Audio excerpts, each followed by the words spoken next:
Hello everybody and welcome to Nathan on Shuffle and to my latest episode of Top 5, the show where I give you a top 5 in some progressive rock related topic generated by my wife, and I just come up with it off the top of my head and let you guys know what I think. So this is always a great springboard for you guys to contribute your thoughts in the comments section. Give your top 5s or just your favorite picks based on the topic at hand.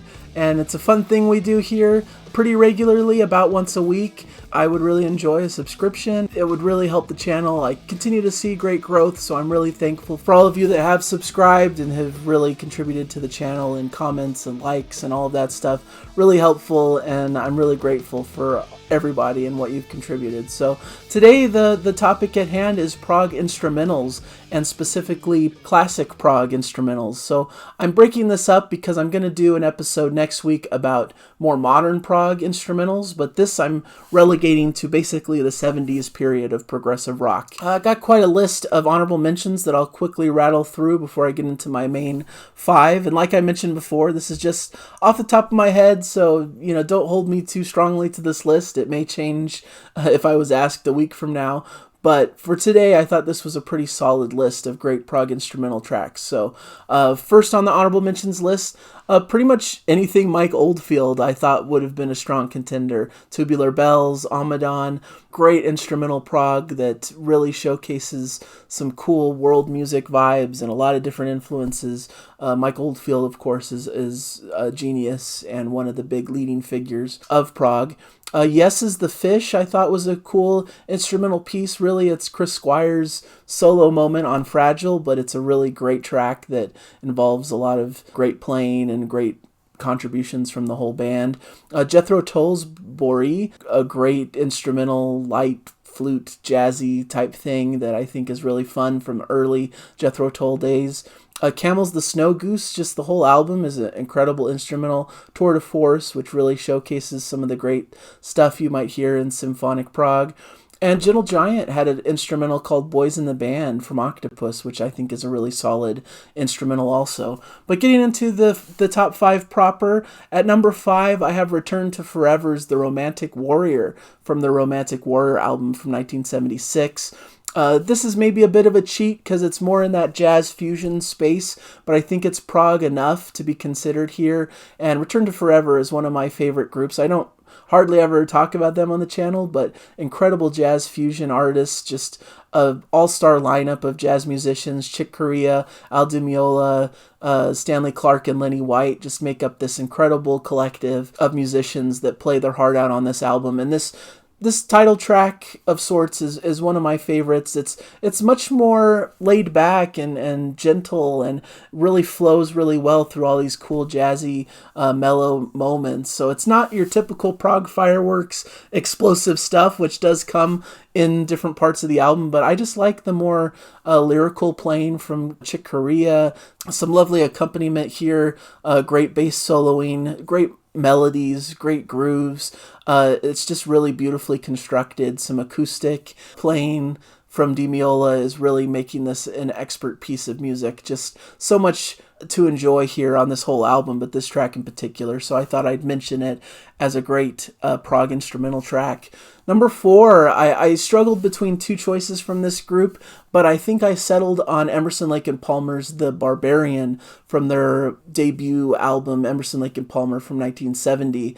This is their heavy interpretation of Bartók's Allegro Barbaro. Very somber and barbaric in its feel throughout the piece, but it's really expertly played and just really comes out of the gate showcasing the band's abilities and showcasing Keith Emerson's great piano and synthesizer playing. Really brings out some cool moments, some great proggy bits, some great drumming and bass work also. Quite an ambitious opener for their first album, but I think it really sets the stage for everything that they're about. There's so many great instrumentals in Emerson, Lake and Palmer's catalog, a lot of classically inspired pieces that they take in new directions. I almost picked Toccata from Brain Salad Surgery, which is another really great ode to classical music with some thundering percussion and great keyboard playing from Keith Emerson. It's all over the place and a bit chaotic and crazy, but really fits the mood of the piece that they're emulating there. But I settled on the Barbarian because I'm really impressed with it as a first piece out of the gate, and I feel like it showcases more of the band's abilities and the full way that they're able to contribute together as a group, and really was a signpost for what they were to do in their career. So number 3, I've picked King Crimson's Fracture from Starless and Bible Black, 1974. This is composed by Robert Fripp, and it's really has a cool atmosphere to it, a really neurotic, creepy almost feel to it as they play through all these different sections. Really has a good journey and a good vibe. There's some heavier parts with Bruford just playing some really great tuned percussion. It has a great climax to it.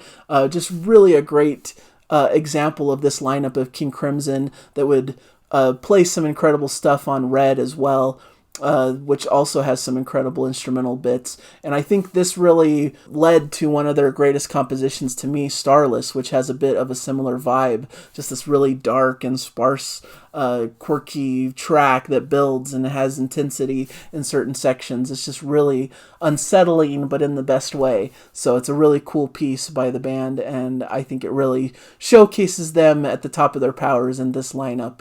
Just a really cool piece. Number 2, I've got Genesis and their track Los Indos from Trick of the Tail from 1976. Just an incredible closing track to one of their best albums, A Trick of the Tail. It showcases a lot of the themes throughout the album, so it's a great culmination of everything the album was about, just reintroducing a lot of these great themes, but in an instrumental powerhouse type of way. I just think it's expertly crafted, showcases all the band's playing abilities. You know, you've got Phil Collins drumming, which is just fantastic. Really great rhythm section moments with Rutherford also. I think it shows the band still firing on all cylinders, even after a big departure from Peter Gabriel, and just provides the perfect conclusion for that album. So one of my favorite instrumentals that I've always adored through the years, just showcases some of the best in prog. And then we get to number 1, which I had to pick Rush's La Via Strangiato from Hemispheres from 1978. Just one of the best prog, metal, jazz, eclectic songs ever crafted. There's just so much going on in this track. There's like 12 different sections, each with their own unique style and playing, and they go through so many different moves and movements, just really emblematic of some of their greatest works from the 70s period, just where they're going all out and just letting it all hang out and letting their style just speak for itself. It's like a virtuosic piece that they're able to just showcase all of their abilities with. And you run through a lot of different styles, synth prog, hard rock, jazz rock, Arabic like eerie ambiance. There's even like a flamenco style guitar. There's little nods and hints to like some other pieces of classical works.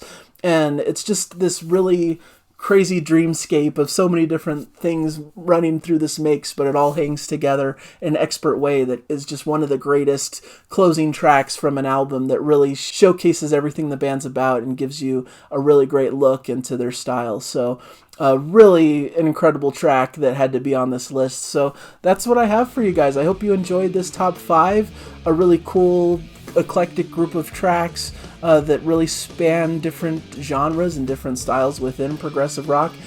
Please let me know in the comments your guys' favorite instrumentals from the classic prog era, and I'll be back next week with top 5 modern prog instrumentals, which I think will also be a really fun exercise. So thank you guys for joining me, and I hope you guys are enjoying the music. Bye everybody!